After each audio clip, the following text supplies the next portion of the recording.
Read the Bible in 1 year with the Treasured Word. May 31st. 2 Samuel chapter 17, 1 through 29. The advice of Ahithophel and Hushai. Moreover Ahithophel said to Absalom, Now let me choose 12,000 men, and I will arise and pursue David tonight. I will come upon him while he is weary and weak, and make him afraid.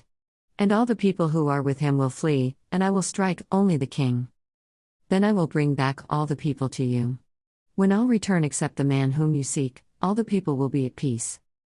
And the saying pleased Absalom and all the elders of Israel. The advice of Hushai. Then Absalom said, Now call Hushai the Archite also, and let us hear what he says too. And when Hushai came to Absalom, Absalom spoke to him, saying, Ahithophel has spoken in this manner. Shall we do as he says? If not, speak up.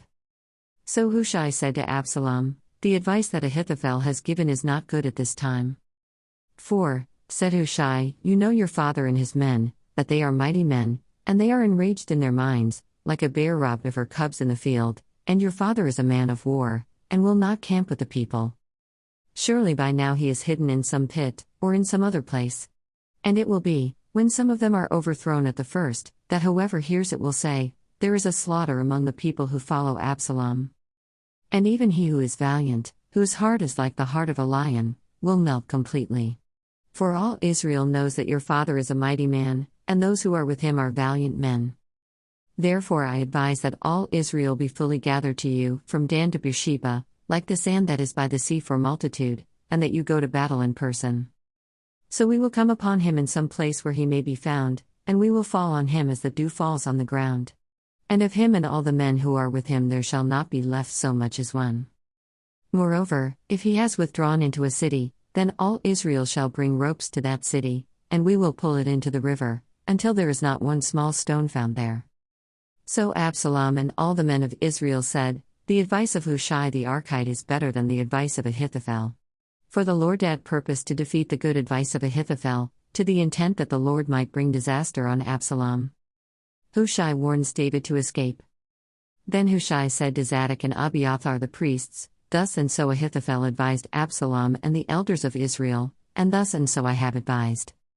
Now therefore, send quickly and tell David, saying, Do not spend this night in the plains of the wilderness, but speedily cross over, lest the king and all the people who are with him be swallowed up. Now Jonathan and Ahimaaz stayed at En-Rogel, for they dared not be seen coming into the city, so a female servant would come and tell them, and they would go and tell King David. Nevertheless a lad saw them, and told Absalom. But both of them went away quickly and came to a man's house in Bahurim, who had a well in his court, and they went down into it. Then the woman took and spread a covering over the well's mouth, and spread ground grain on it, and the thing was not known. And when Absalom's servants came to the woman at the house, they said, Where are Ahimaaz and Jonathan? So the woman said to them, They have gone over the water brook. And when they had searched and could not find them, they returned to Jerusalem. Now it came to pass, after they had departed, that they came up out of the well and went and told King David, and said to David, Arise and cross over the water quickly. For thus has Ahithophel advised against you.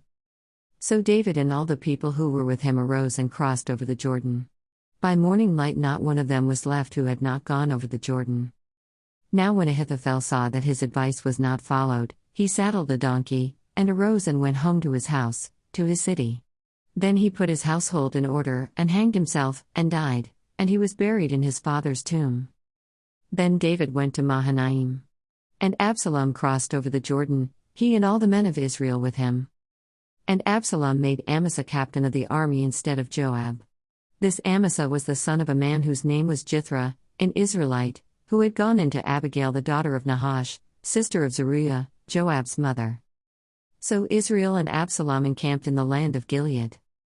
Now it happened, when David had come to Mahanaim, that Shobi the son of Nahash from Rabbah of the people of Ammon, Machir the son of Ammiel from Lo-Debar, and Barzillai the Gileadite from Rogelim, brought beds and basins, earthen vessels and wheat, barley and flour, parched grain and beans, lentils and parched seeds, honey and curds, sheep and cheese of the herd, for David and the people who were with him to eat. For they said, The people are hungry and weary and thirsty in the wilderness. John chapter 19, verses 23 through 42. Then the soldiers, when they had crucified Jesus, took his garments and made 4 parts, to each soldier a part, and also the tunic. Now the tunic was without seam, woven from the top in one piece. They said therefore among themselves, Let us not tear it, but cast lots for it, whose it shall be, that the scripture might be fulfilled which says, They divided my garments among them. And for my clothing they cast lots. Therefore the soldiers did these things. Behold your mother. Now there stood by the cross of Jesus his mother, and his mother's sister, Mary the wife of Clopas, and Mary Magdalene.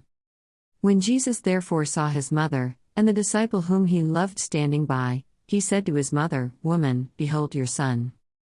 Then he said to the disciple, Behold your mother. And from that hour that disciple took her to his own home. It is finished.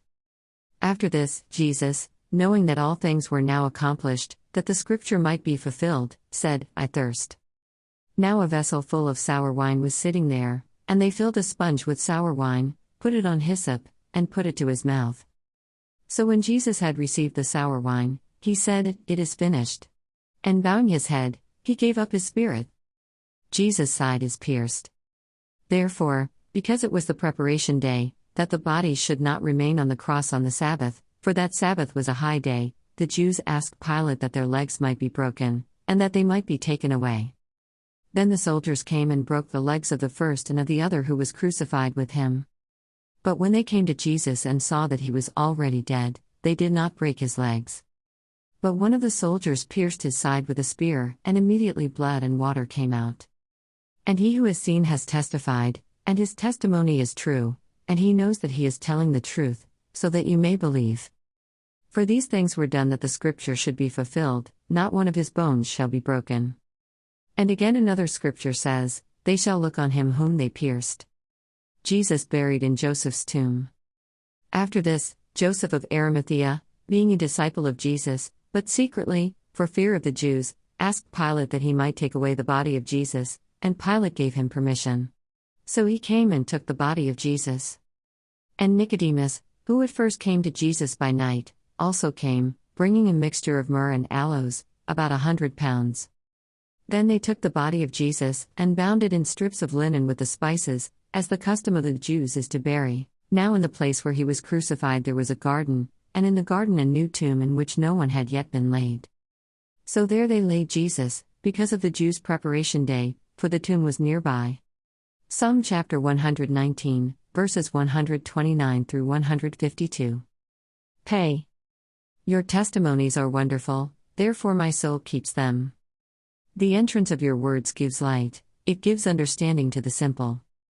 I opened my mouth and panted, for I long for your commandments. Look upon me and be merciful to me, as your custom is toward those who love your name. Direct my steps by your word, and let no iniquity have dominion over me. Redeem me from the oppression of man, that I may keep your precepts. Make your face shine upon your servant, and teach me your statutes. Rivers of water run down from my eyes, because men do not keep your law. Zaidi. Righteous are you, O Lord, and upright are your judgments. Your testimonies, which you have commanded, are righteous and very faithful. My zeal has consumed me, because my enemies have forgotten your words. Your word is very pure, therefore your servant loves it. I am small and despised, yet I do not forget your precepts. Your righteousness is an everlasting righteousness, and your law is truth. Trouble and anguish have overtaken me, yet your commandments are my delights. The righteousness of your testimonies is everlasting, give me understanding, and I shall live. Cough. I cry out with my whole heart, hear me, O Lord. I will keep your statutes.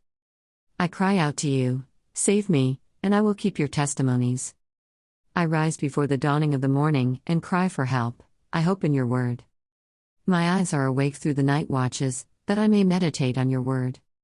Hear my voice according to your loving kindness, O Lord, revive me according to your justice. They draw near who follow after wickedness, they are far from your law. You are near, O Lord, and all your commandments are truth. Concerning your testimonies, I have known of old that you have founded them forever. Proverbs chapter 16, verses 12 and 13. It is an abomination for kings to commit wickedness, for a throne is established by righteousness. Righteous lips are the delight of kings, and they love him who speaks what is right. Thanks for reading along with The Treasured Word. See you tomorrow.